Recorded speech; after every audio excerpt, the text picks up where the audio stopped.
Kembali lagi di Ruang Publik KBR pagi hari ini dengan tema kita yaitu hak atas informasi dan ruang berekspresi setelah KUHP disahkan.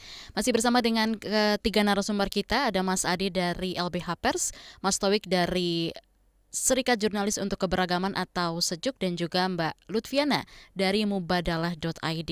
Nah, kita ke Mbak Lutfiana dulu ya. Mbak Lutfi, ini seperti apa bentuk perlindungan yang diberikan dari mubadalah.id kepada para jurnalisnya?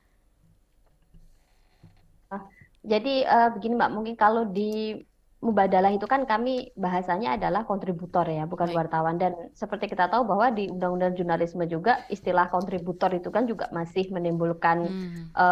apa ya, polemik gitu, karena kontributor itu kan sebenarnya dia tidak memiliki kontrak, juga tidak memperoleh pembelaan pada saat menghadapi masalah seperti itu. Dan itu kita menjadi kontributor itu bukan karena itu karena keinginan kita ingin menyampaikan aspirasi Hmm. kita, kemudian kita melalui media-media itu gitu ya.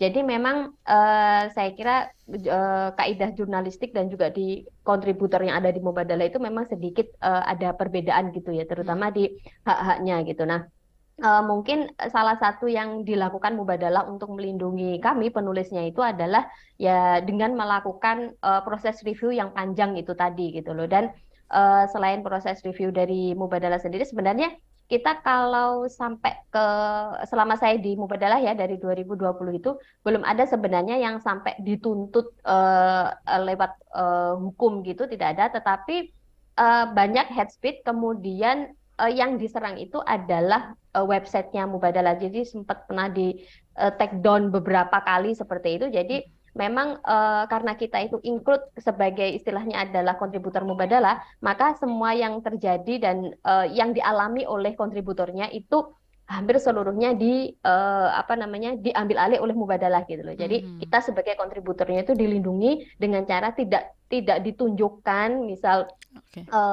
meskipun tulisan kita ada ya, tapi kan Hmm. kita sering pakai nama nama apa namanya nama pena gitu, sehingga Hmm. Instagram kita aman. Tapi sempat juga sampai yang nemu Instagramnya dan itu terus Wah. dibuntuti, dan ya itu tadi mengenakan Hmm. malah malah malah kontributornya yang kena head speech gitu. Tapi Hmm. Mubadalah mungkin salah satunya karena kita tulisannya jenisnya adalah kontributor itu tadi, maka itu salah satu bentuk pelindungan dari Mubadalah agar kita merasa aman menjadi kontributor di sana seperti itu.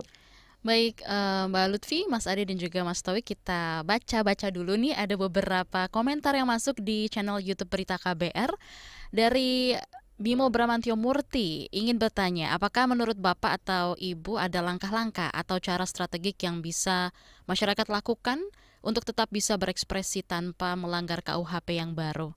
Silakan dari Mas Ade, bisa ditanggapi terlebih dahulu. Ya, terkait dengan langkah-langkah ya. Betul bahwa saat ini kita punya banyak regulasi yang sangat membatasi ekspresi, gitu ya.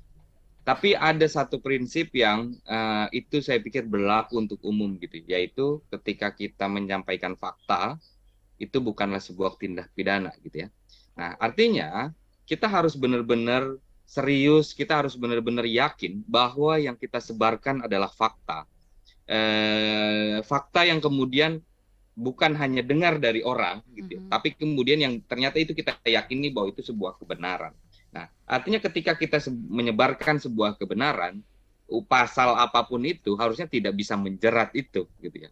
Nah, artinya di sini adalah PR-nya adalah bagaimana kita harus bersama-sama gitu ya untuk mendorong literasi media, literasi terinformasi kepada masyarakat agar masyarakat tidak mudah menyebarkan informasi-informasi yang tidak pasti, informasi-informasi yang bohong gitu ya, yang kemudian akhirnya adalah mereka sendirilah yang kemudian akan menyebarkan informasi-informasi yang tadi itu ya, yang benar dan Iya. itu. Nah, di titik itu saya pikir hal yang paling sederhana yang paling bisa kita lakukan gitu ya. Sebelum kita bisa melihat pasal-pasal lain gitu ya, kita harus memastikan diri kita yang kita sebarkan adalah benar-benar sebuah peristiwa yang real, sebuah peristiwa yang benar terjadi. Mungkin itu, Mbak. Baik, kita lanjutkan lagi dari Mas Doniel. Apakah jurnalis yang dibatasi tapi media sosial tidak dibatasi? Seperti apakah konsepnya? Bisa ditanggapi? Dari Mas Ade dulu, silakan. Ya, jadi karena internet ini cukup banyak menimbulkan kebaruan ya. Jadi ada yang memang itu media, kemudian ada media sosial yang secara badan hukum ataupun secara konteks ini sangat berbeda gitu ya. Kalau dia perusahaan media, tentu dia sejak lama dia sudah dilindungi oleh undang-undang pers gitu ya. Kemudian kalau misalkan dia media sosial yang ruang lingkupnya misalkan internet yang juga ternyata di dalamnya ada media juga gitu ya bergerak. Ini sebenarnya hal yang serupa dengan offline gitu ya. Kalau offline kita bisa apapun berekspresi, berniaga gitu ya. Begitu juga dengan di ranah dunia maya, kita juga bisa melakukan yang sama. Bukan hanya ekspresi, kita bisa berniaga, kita bisa lain-lain lah ya gitu ya. Sehingga kalau dalam hukum internasional terkait dengan hak asasi manusia, hak yang dilindungi secara offline, dia juga dilindungi secara online. Artinya kalau ternyata ekspresi di offline dilindungi, harusnya di online juga dilindungi. Tidak ada pembedaan itu, gitu ya. Menyebarkan informasi yang membuat kerusuhan, itu di offline pun dilarang gitu ya. Ya di online juga dilarang kurang lebih gitu ya. Nah, artinya dalam konteks ini penyeimbangan juga harus terjadi. Meskipun prakteknya gitu ya, karena anonimitas di internet itu sangat memungkinkan sehingga ungkapan-ungkapan atau ujaran-ujaran kebencian itu sangat terlihat jelas di dunia maya dibandingkan secara offline. Kalau offline mungkin yang dengar hanya ruang lingkupnya. Tapi kalau di online itu seluruh dunia bisa tahu gitu ya. Sehingga kenapa di DPR menganggap bahwa sanksi di pidana untuk tindak pidana yang di online ini lebih berat karena tingkat viralitasnya itu cukup besar. Nah, saya pikir konsep persamaan antara offline dan online itu tidak bisa dibedakan karena dua-duanya adalah hak yang harus dilindungi gitu ya oleh pemerintah kita. Baik, terima kasih Mas Ade. Kita lanjutkan lagi yang sudah masuk di pesan singkat WhatsApp KBR. Ada dari Rani di Jogja. Sebelumnya Mas Ade sebut pers kampus dan jurnalisme warga itu titik lemah KUHP. Nah kalau gitu Mas, gimana caranya supaya mereka melindungi diri dari KUHP? Apa iya swasensor jadi satu-satunya cara? Mas Taufik silakan bisa ditanggapi. Ya, tadi sudah disampaikan memang oleh Bung Ade soal kerentanan justru di teman-teman di luar pers ya yang punya perusahaan, yang punya badan hukum gitu. Nah, seperti jurnalisme warga, kemudian juga media-media komunitas atau media-media alternatif itu rentan sekali. Ini yang mencemaskan adalah yang misalnya yang berkaitan dengan agama. Joknya atau kelakarnya kan begini, kalau misalnya kelompok mayoritas mengkritik agama atau kepercayaan minoritas, itu dianggap sebagai menyampaikan kebenaran. Itu harus didukung dan akan disupport oleh pandangan mainstream. Tapi bagaimana kalau yang menyampaikan adalah dari kalangan minoritas? Maka kelakarnya kalau yang mayoritas itu menyampaikan kebenaran, tapi kalau minoritas yang menyampaikan terkait dengan kritik keagamaan, itu akan dianggap sebagai memusuhi, membenci kalau menggunakan pasal KUHP karena menyampaikan pandangan yang berbeda dari pandangan yang dominan keagamaan gitu.